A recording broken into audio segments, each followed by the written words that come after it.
Hello, my fellow seekers. Welcome to Into the Work, therapy for empaths, seekers, and the intuitively driven, where you have front row seats to therapy sessions and expert interviews that will help you define the important work that you're here to do. So I guess you actually have something better than front row seats. You practically have a seat on my couch. That's right, you will have unrestricted access to actual sessions with real people, exploring real life issues.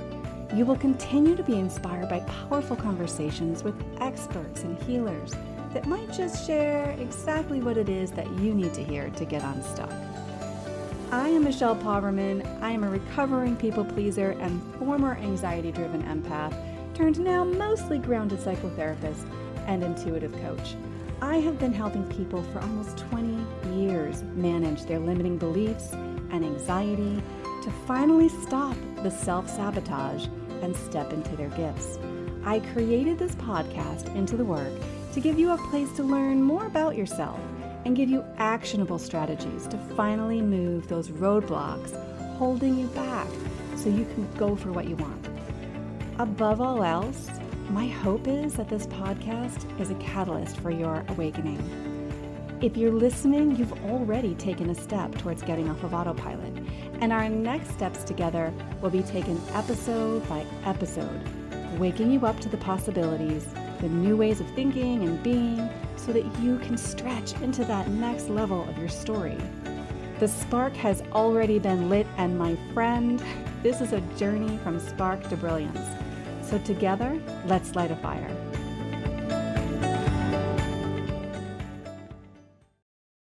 Hello, welcome back to the show. I am talking with Kaci Davignon today. Kaci is a certified healer and a channel who focuses on helping people expand their intuition and manifest a life they love.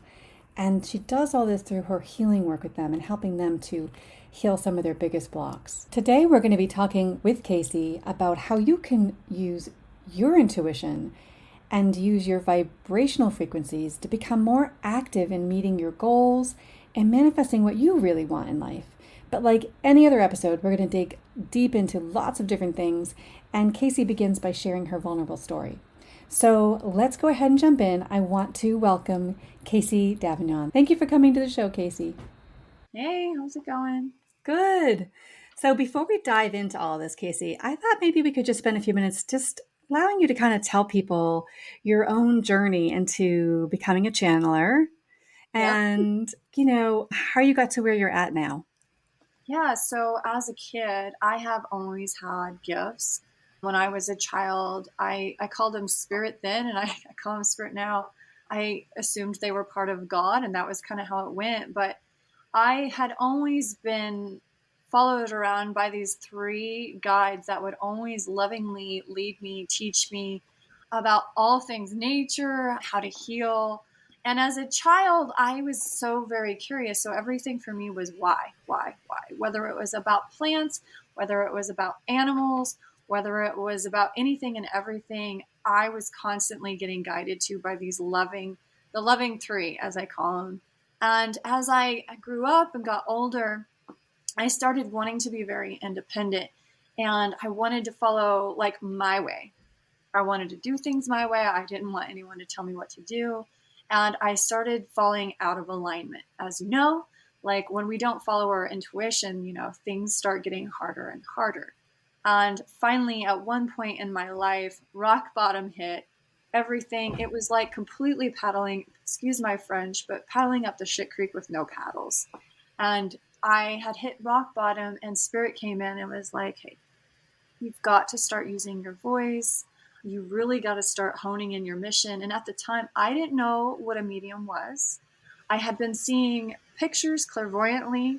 I had had knowings. I was still talking to spirit in it was kind of like a negotiation type of thing. I was like, fine, I'll do this if you do that. And I actually, at the time, I had such a God complex. I was referring to spirit as Frank. And I would tell my friends, Frank's at it again. He wants me to leave this guy. And guys, this is my person. Like, I want to be this farmer's wife. I want to be this mom with babies on her hip.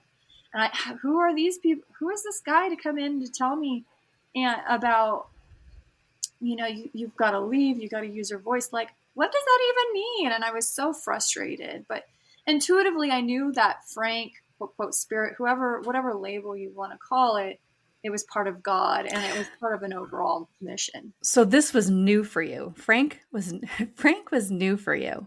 Yeah. Yeah. It stemmed from trauma in my family. Like, Hmm. thinking that God was out to get me. My sister had some really awful traumatic experiences that impacted our entire family as a whole. And I thought, why would God let anything like this happen to my family? Why would he split my family up? Because my family was very divided on religion.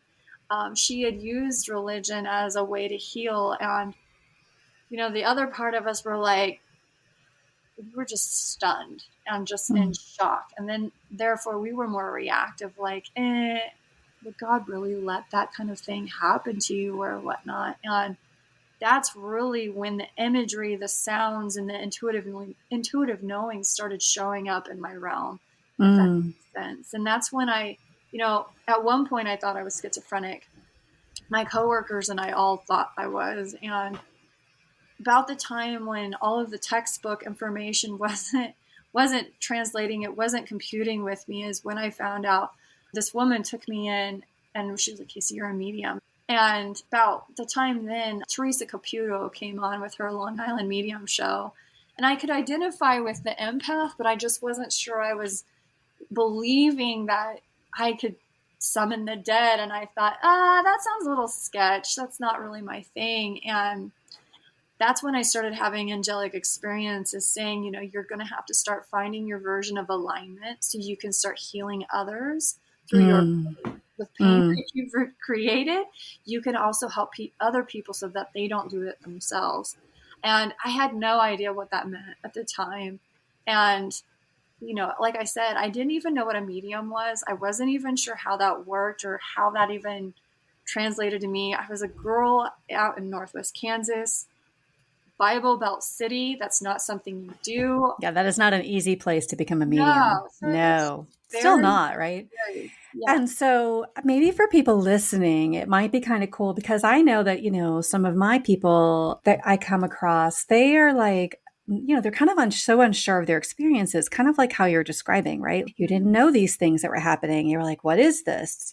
Just curiosity. It sounds like you really were meeting it with curiosity. But when you said you were starting to have angelic experiences, what was the quality of that so that other people who are listening could identify that they're also having angelic experiences? So I will say the difference between the angelic experience versus my spirit team is night and day. When I had an angelic experience, first things first, my friend Jared and I, we were watching the show I Am Malala. Jared disappeared. A giant angel showed up in my living room. We were in the basement and the guy was bigger than my basement. And I can remember in my mind thinking, how the heck did he just do that? And his jaw didn't move. And I was remembering, how am I able to understand him when he's not moving his mouth? But yet I understood everything very vividly, clearly, all my senses, like I knew what he was saying. I understood it. It's something I will never forget in my life. So versus spirit for me is more subtle. It's not so pay attention here, listen up. This is here, this is now. Like I didn't have a choice. This was just right in front of me, if that makes sense. It sounds like, in my experience as well, is angelic energy is really big and sometimes intense. Some people think of angels like, oh, angels, I'm going to be surrounded by angels.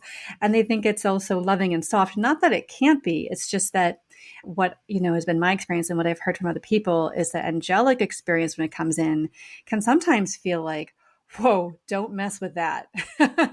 You won't be messing with whatever it is around you. Not everybody has. It sounds really interesting. You really had such a visual experience. Some people get flashes of something. Some people, see the outskirts or the outline. It sounds like you had a very clear vision of who visited you. Yeah, it was interesting. The thing about my personality is I've always had to learn the hard way. So even when he was talking about, Kaci, you've got to start using your voice, you're here to help people. And I'm like, I'll do this if I can fly under the radar. Like I was bargaining the whole time because that fear was just radiating throughout my body. But the one thing that I can say with that angelic voice, it was so confident, it was calm, it was reassuring, but it was like this dude meant business. Yeah, You're like, right. seriously. So yeah, that was So it was intense. And so then what kind of brought you to where you are today? So did you say, okay, I got it, and I just started doing mediumship for people? no. No. Start Yeah. getting training, perhaps. Training is so important for any of us who, Yeah. For me, again, I'm a skeptic. I will always be that skeptic. I will always test the waters with one toenail in first, then my toe, maybe part of my ankle. I don't know. It's always been me. And this woman took me under her wing and she was trying to open me up to these possibilities. And then all of a sudden, my senses literally all at once just opened. And I'd be reading newspaper or news articles online, and I would have intuitive hits, as I call them, on like people that had passed, and they would show me things and it would freak me out. Or like my coworkers, especially the one that thought I was schizophrenic, I channeled his uncle, and it was questionable if he was either murdered or he committed suicide, and like provided evidence, and I shocked myself. And so then I got really curious, and I'm like, what is this? And I ended up finding a teacher that I really resonated out of New York, and started learning what mediumship was. And it was after that that I started taking on clients, and that would probably be about 3 or 4 years after. And I grew my practice that way. But I knew as I grew that, traditionally speaking, the people that I was channeling, the folks that had crossed over, that wasn't really what I was meant to do. So then I was just like, so what am I supposed to do? And then one thing kind of led to the other, and I started finding my way. So. Yeah. Yeah. And so you kind of moved away from doing this direct mediumship and kind of moving into, from what I know about you, you moved a little bit away from the mediumship and moved really more into sort of this soul channeling, the channeling of messages for that person's soul, sort of to bring in healing and learning through those messages, which is different than talking with the dead, right? Yeah, so like how I got started doing what I do now is when I started working with people that had lost their loved ones. I was a certified medium, or still am a certified medium, on helping parents heal. I would get all of these folks that would come in, and they were just distraught, and rightfully so. They had lost a child to like something awful, whether it was an accident, whether it was an overdose, it didn't really matter. And I was so frustrated because I couldn't help them. As an empath, you see their grief, you feel their grief on their grief, and you understand where they are in that moment. That's some heavy stuff. And the interesting thing was, when I was talking to Spirit about this, I was like, I have nothing to give them other than a message. And it's not enough for me to feel fulfilled. And so they started giving me homework. And what was interesting about this homework was it came at a time when I was severely depressed, had thoughts of suicide. I had anxiety, super bad, all of the things. And when I started channeling for these people, there's always a healing exchange that goes back and forth between client and practitioner. But one of the things that was extra for me that I found interesting is Spirit started including homework. And this homework my clients would take home, and it would sound so simple. They would apply it because, when we're in grief and we're in depression or whatever it is, it's hard for us to even get out of bed. Like, that's a success to even do that. And when grief hits us in waves, it was hard for them to even function in their day-to-day lives. So Spirit started giving me homework for them to like put one foot in front of the other. And then I started taking their homework and applying it to myself. And it wasn't a few short months later that a lot of the clients I had would come back and be like, I just want to say thanks. I'm functioning. And then I started looking back at myself, and I'm like, you're like, I am too. Yeah. And so that's kind of how I got started doing with what I do. And I started doing more and more homework type stuff and more what they call alignment work through the soul. And whereas folks that aren't like, didn't have loved ones that crossed over, I was experimenting and trying it with them, myself, my friends, and I got really good feedback. And so that's how I ended up doing what I do now, is I work with aspects of the soul. So when people are stuck, they have a way to move forward. I also feel as sensitive seeker types, and I think this is true for everybody, but it's just a little heightened for us in our purpose, that we are here to heal through healing others. And so we are working with people who are going through either what we've already been through or going through some things. That's who we attract, is these people who, we need to hear the messages as much as they do. Mm-hmm. And even though we may have grown and healed beyond them a bit, so it makes us a good person to help them, it still is a constant learning that's happening. And I imagine that you weren't learning enough simply as just being a medium. It wasn't the true purpose. You needed to step in deeper and do your own deeper healing in the process of healing others. And I think we all need to do that. And so we're surprised when things shift and change, because logically this should be really great, but my soul is needing something different in this. Mm-hmm. It's like the next challenge. So that's very cool. So maybe we could talk a little bit about, I know we're going to dive into about frequency and how that impacts us. What does frequency have to do with manifesting and our intuition and being healthy and well? I mean, that's a conversation I love having, because not everybody really understands. We kind of hear those words like good vibes and high frequency, but what does that even really mean? Right? Yeah. So for me, like, it's funny because, like I said, I will forever be a skeptic. And so here I was, this medium. I was like, manifestation I just don't think it's for me.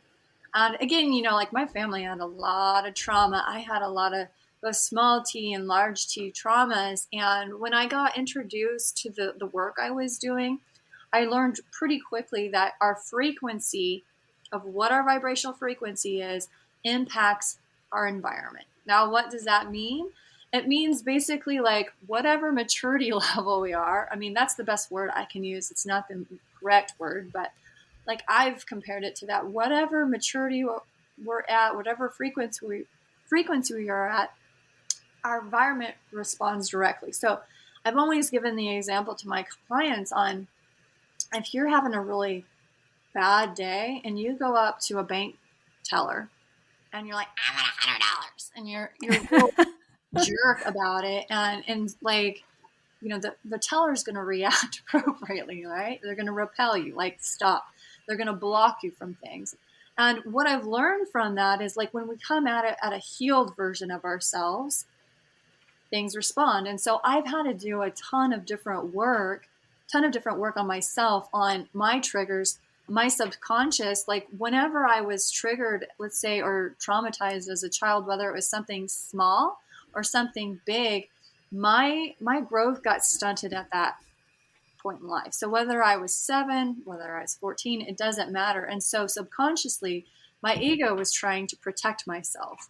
And so that is what kind of formed this whole vibrational frequency of really finding the root emotion of why I was getting triggered, heal it so we can raise that vibration, and things that will respond to it will react accordingly. Does that make sense? Totally. Yes. And I think that, I can even add to that, because I think that's right on. And I think, as a healer type, I like to explain it because I teach energy work. I like to explain it to people in terms they can understand too. So a lot of times I say that I want you to think about everything is vibrating, and that your body's vibrating, my body's vibrating, the rocks outside are vibrating. Everything that's on this planet and around this planet has a vibration. And that actually we have tools now that we can measure it, which is very cool. Right. And so what we find out now is that our organs are vibrating, that the things within our body are vibrating. And so we can measure that too. And I try to tell people, like, when you've got somebody who has cancer or a chronic illness, the vibration is low. When you've got somebody with depression and a ton of anxiety that just depletes them, the vibration is low. And I think it kind of gives people a visual too, to understand that there's literally like a very clear way of looking at vibration. But also, I also love that whole Abraham Hicks piece too, Mm-hmm. where that whole idea that, our vibration is so impacted by our thoughts. And so I know you're going to talk about beliefs, and I'm just like, I look forward to that part too, because there's so many cool things that we can actually do to heal past beliefs and just shift our thinking that actually raises our vibration measurably, and that we can actually feel healthier. We can feel high. We can feel the joy that most of us are seeking. So many of us want joy, Mm-hmm. and we find it like elusive. We find like, can't tell you how many people since the pandemic have felt like, I just, I don't know, they don't have that joy they once had, where like it's a sunny day, the music's on, they're like, this is awesome, right? This is a great day. But a lot of us are like, I don't know, Michelle, I haven't had a lot of that, you know? One of the things I think, this is just an opinion, but I think the pandemic was a great wake up call for those of Mm, us that are in these cycles of let's get up, go to work, da da da da. A lot of people are looking for purpose. They're looking for something more. They're tired of being burned out. They're tired of driving 2 hours one way for a job that they can do at home. And like, I feel like there's this big energetic shift. Oh, I just got goosebumps. I Yeah, totally agree. Yes. I yeah, think that's what 2024 is about, right? yeah. Like, what is your time worth? What are you here for? What is your life purpose?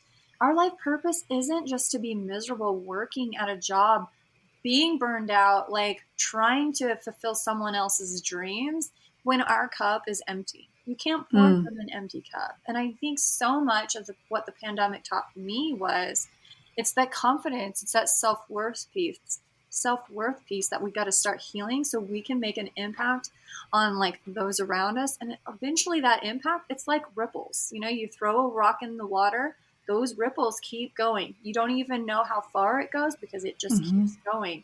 And when we really start to look at what is it that we want, how can we bring the joy in our lives and start spreading it to others, that's when the healing really starts beginning, and that's when that alignment process goes in. So that's my thought. And I love you just brought in alignment, because it's such a fuzzy word. I want to be in alignment.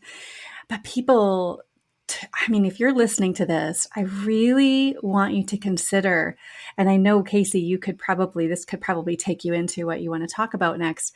And I think that just to ask everybody to take a moment to consider, what would it look like in my life if I felt totally aligned to each part of it, to my relationships, if I felt like they were in complete alignment, where I could easily express who I am on a soul level in that space. If at work, I could express who I am on a soul level in that space. And, then we got to talk about what blocks us from going there and finding that and making that happen. Mm, yeah, that was a huge one for me. Is Mm. what like Yeah. I'll work backwards. Again, it's easy to hide behind this. I'm from Northwest Kansas thing and say I can't do this or that because of my location, and people think this and this about me.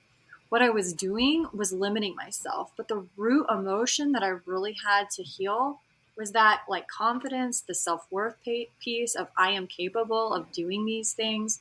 This is my work, this is my purpose, really going about my purpose without giving a crap about what everyone else thinks around me, because again, I live in a conservative environment. My family doesn't support this. I like a good chunk of my community, they're very closeted. Like they questions they have because they don't want to post it in public. Yes. Okay? That's where Right. we're at in the healing journey. But I think a big part of me was like that had to learn was I had to really start doing the work on, okay, this is what I want. I haven't been able to get it. Why? Because I'm hiding parts of me that I'm ashamed of. And the big thing is those parts I was hiding, my channeling abilities, my intuitive knowingness, all of the things, those are what make me unique. That's what makes me qualified to teach what I teach. And for me to not like to dim that light caused a block for me to be successful, caused a block for me to help people in the way that I wanted to.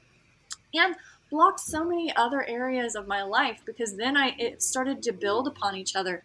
Oh, you can't get clients? Oh, well, block. Your Mm. self-worth, you're not good enough. And then like the subconscious piece of mine, the triggers from as a child would start coming in, and those storylines that I would tell myself to keep me safe, to keep me in a space of familiarity, of comfort. That ego would come up, and that's also what would keep me stuck in the same place. And so I've really, and still continue to really have to do a lot of work about, okay, I'm feeling triggered. Where is it coming from? What am I telling myself? Is it true? Am I dimming my light? Okay, I am. How can I shine it?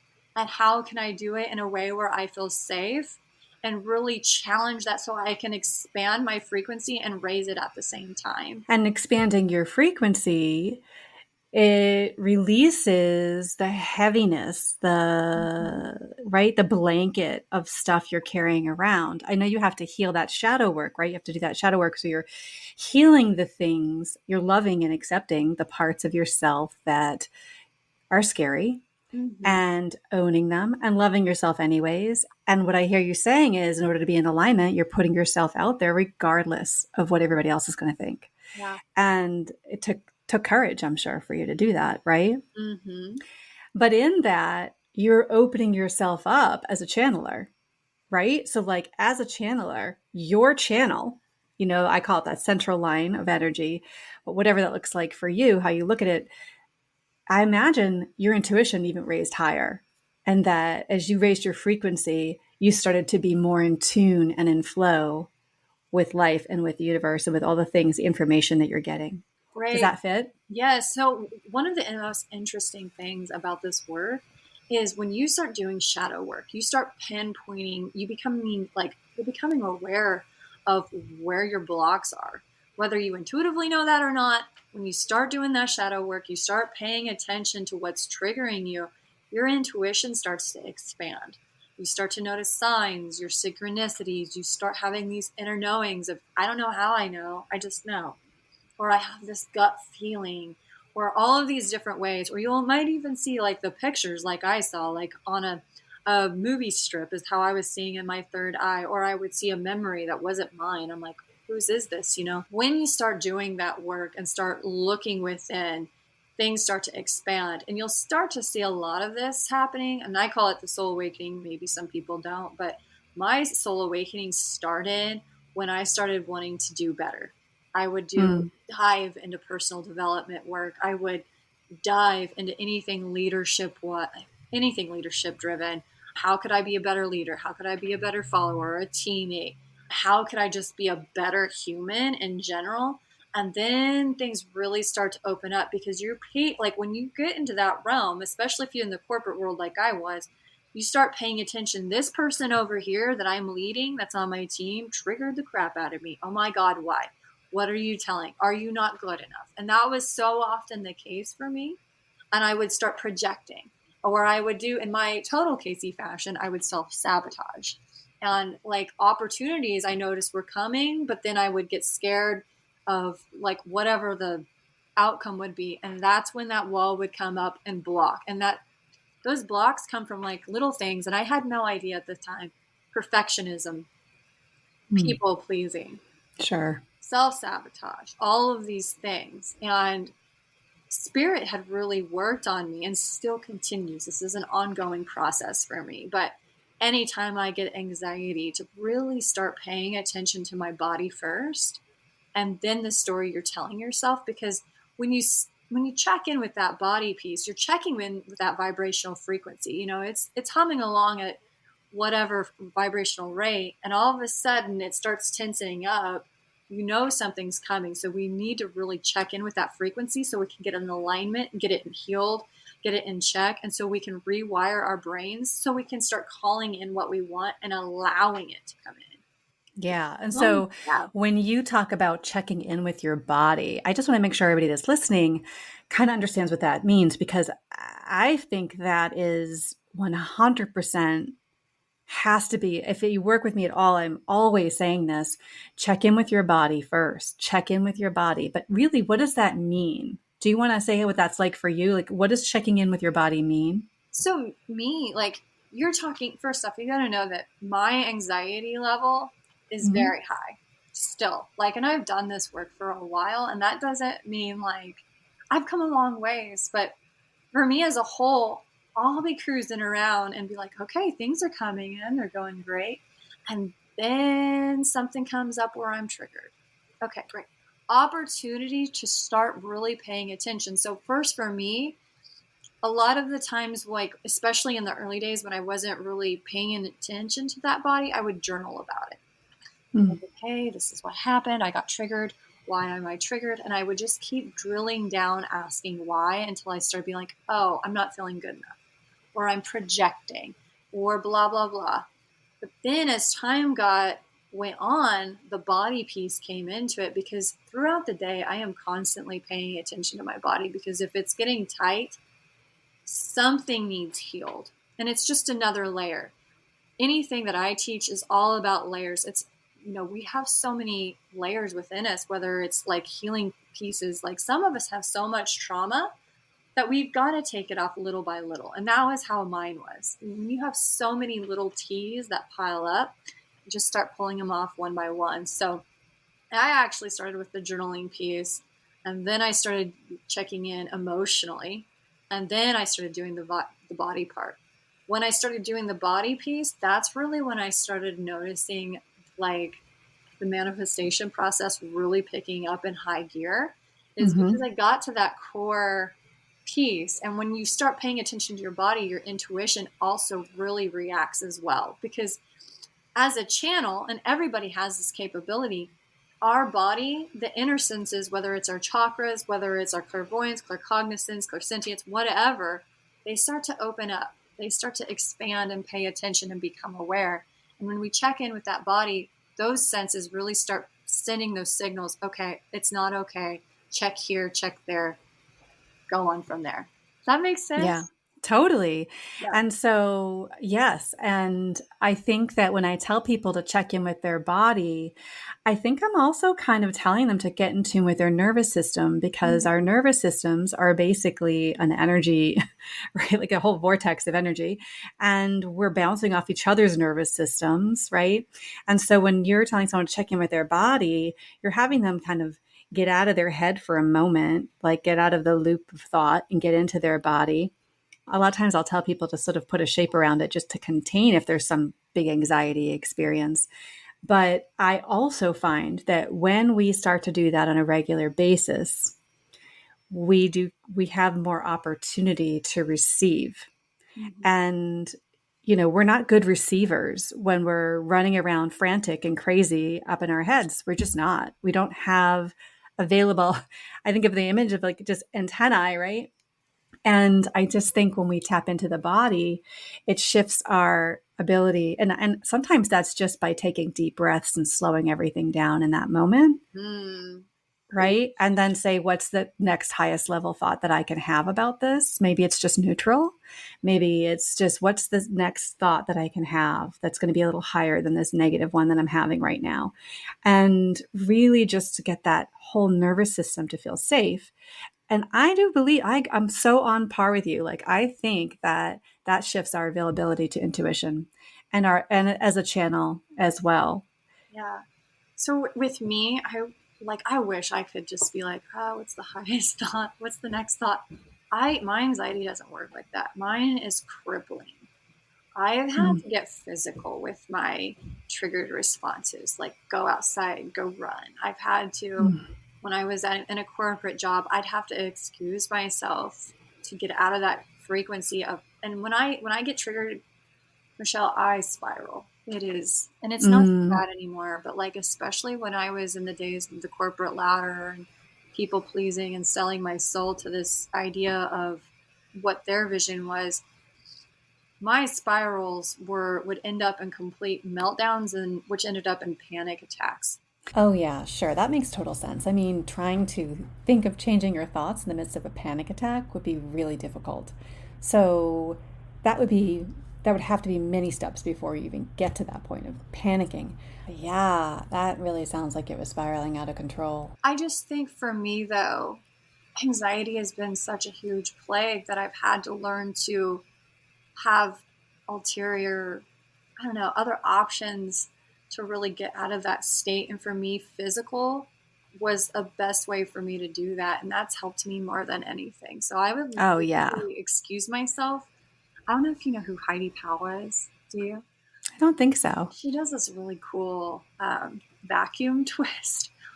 Regardless of what it is, it's meant for your abs, but I used it in my case. And like, because I was spiraling and it was the Yeah. only thing where I could do like to get myself out of the headspace, and I would have to concentrate on breathing and on getting my abs in sync. Then I was able to de-escalate and then So what I hear in that too is visualization. Did you visualize something, right? yes. I think that's powerful too. Yeah, visual and physical for me helped. The Mm-hmm. walks, going outside helped me Yeah. tremendously too. So. Yeah. I mean, there's a reason why somatic therapies are so huge right now is because we need to get our bodies moving, and we need to express things through the body. We need to release things.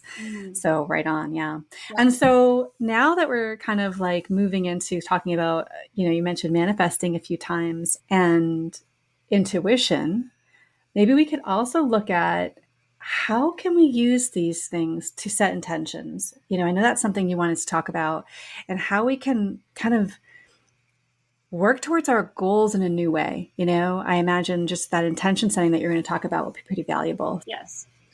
So one of the things that I have found with intention is really being mindful of where our energy is going. I teach my students, what do you really want? What do you want without limits? What do you feel comfortable with? And really working towards there. And when you're working towards that goal, like paying attention to your body, is this your goal? Is this someone else's goal? Because for me, for so long, That's a great question. I wanted to have this big girl job, and I went to school for 2 different degrees, and I was a complete people pleaser, but I was chasing someone else's dream. And that dream came from a fear of mine, or fear of that was generationally passed down. Like, you can't stay and be a farmer. See, you cannot do agriculture things. You can't be an entrepreneur because it doesn't pay. You have to come up with your own insurance, your benefit package, all of the things, and you're not going to be safe. So go to school, get your degree, go get a big girl job, and sing kumbaya. Well, what I found is like my intention. Yeah, I hit all of those. But the thing is I was completely miserable. And so I really had to learn and pay attention. Okay, if this is my intention, how do I really want to feel at the end of this?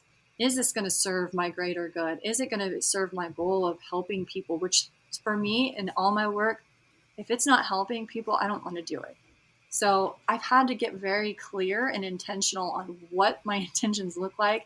And each decision, are they going back to that initial intention? So, and that's really what I've been working with a lot of my clients on is, okay, here's your intention. Does it meet the overall goal? I've actually had people ask me, what do you mean? I want to understand intention setting.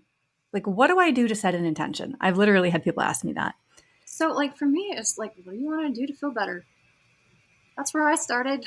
I want more joy in my life. Okay, what does that look like? I want friends that get me, that I can be my entire self with. That's how I started. And I've got some of the best dang friends you'll ever meet. Like, that have my back, that challenge me. They're like, Case, you're looking at this really crappy. This isn't you. Like, have you thought about it looking at it this way? And they say it a lot more nicer and professional than I'm even giving them credit for. But they challenge me. So that's how I started. And then I started looking at it like, oh, kind of miserable over here. Don't really like this. What would I like? And then, okay, I want to be a channeler and like healer for those that are stuck like I am. Okay, what does that look like? How many appointments do I want a week? Like really getting specific, and then like starting off with the overall feeling and then start really drilling in so we can get specific and like what we're working towards. I think this speaks a lot to when we were talking earlier about alignment, getting into alignment in your life, having your life reflect the outside, reflect the inside, right? And so I hear you using intention setting to get your life in alignment.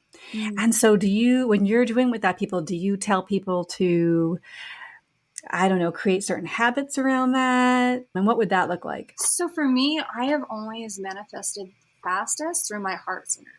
So Mm, when we're talking about the word alignment in general, we're really talking about healing.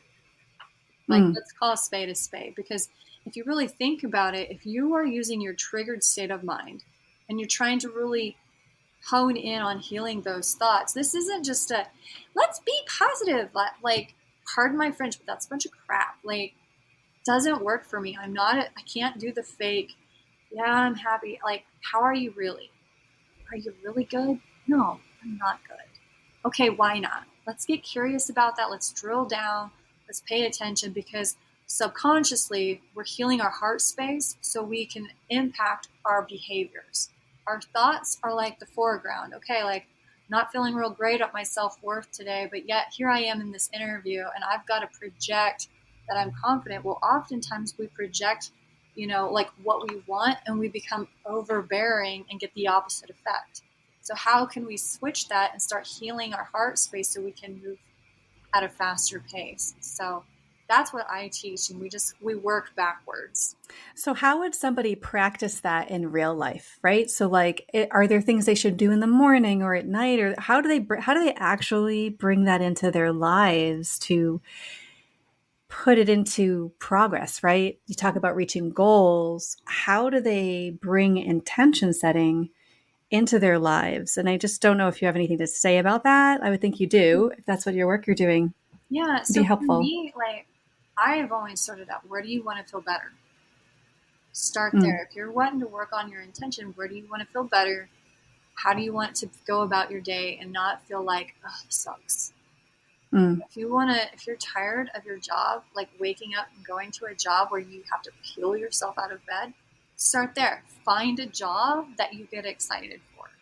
And then hmm. start thinking about how we can drill down and finding the job that makes you more happy. And like really paying attention of, okay, what's your thoughts around that? Oh, I'm out in the middle of Kansas. There's only so many jobs. True, physical jobs out here, but there's a whole other realm of online jobs. There's a whole other realm of like online space that has opportunity, and jobs can come in many different ways. So really pay attention to what you're setting. Like when you go to set the intentions, like what are you telling yourself? I can't do this because XYZ. Mm. Can you really? Or is that an excuse and to keep you in a familiarity state, causing a block and causing nothing to come through? So, really, what I hear in this is you're sort of outlining how our limited beliefs can really screw up our intention setting, Correct. right? So, like, you go intention setting, you're likely to come up against your limiting beliefs because intention setting, it sounds like we're putting this into the same box as expansion, as growing, as changing, as taking risks, as getting bigger versus playing smaller, I guess is a way of looking at it. And so if you're intention setting, you're going to be really running up against some limiting beliefs. Yes. Nailed it. I guess a good question is, so what do we do with those limiting beliefs when we come up against them? Maybe that's a nice place for us to kind of, Yeah. tap into it before we end is what So can we do with that? So for me, like a big part of what I teach is the journaling piece, and I'm really Oh yeah. important to like.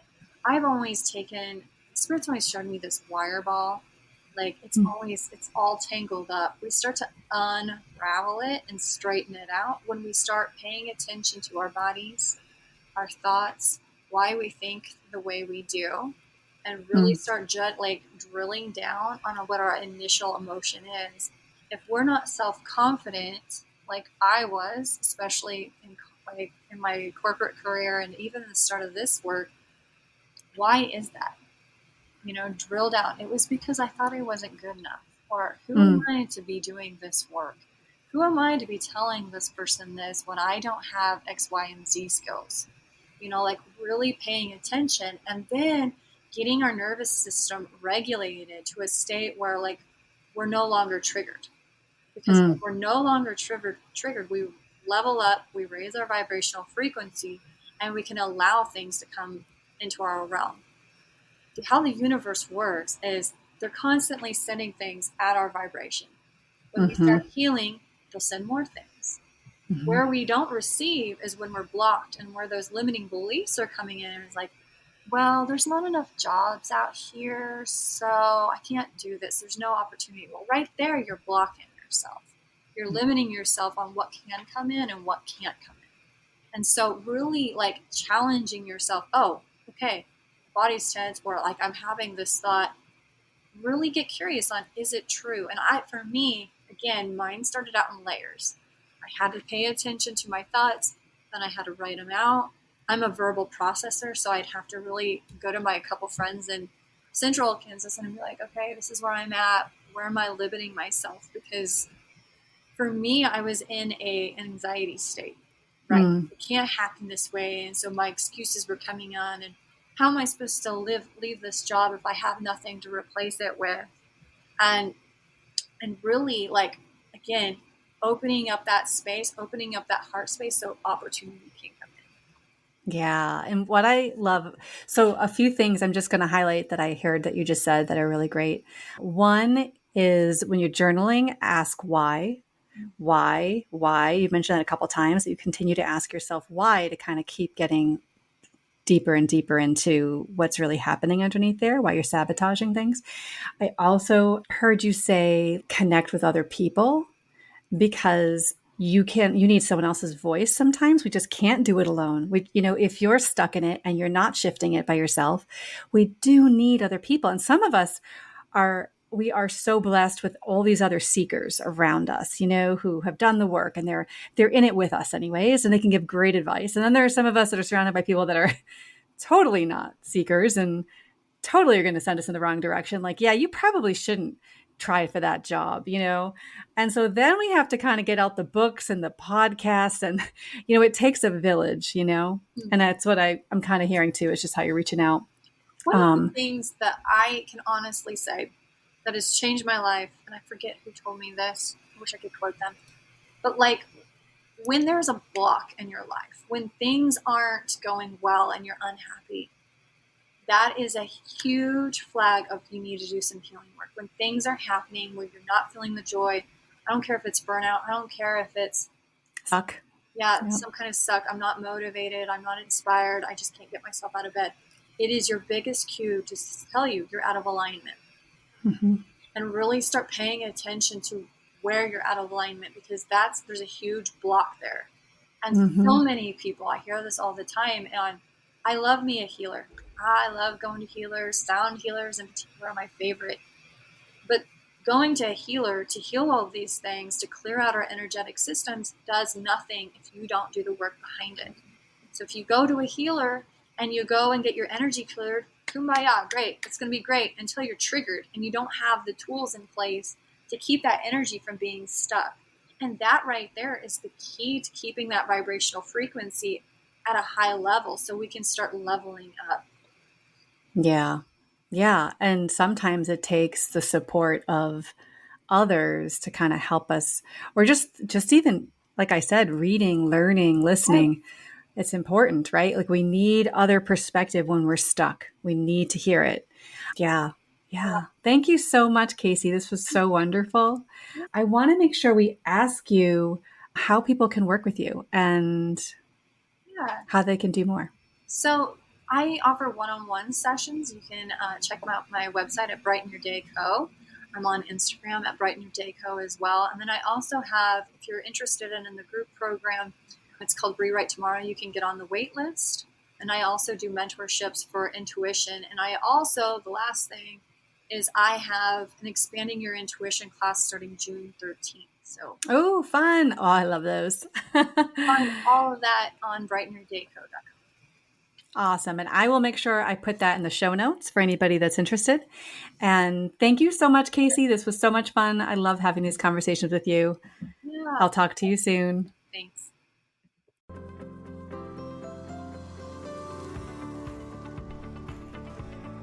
Thank you for listening to Into the Work Therapy for Empaths and Seekers. Don't forget to grab your free gift, your Shadow Work Transformation Bundle, at michellepoverman.com.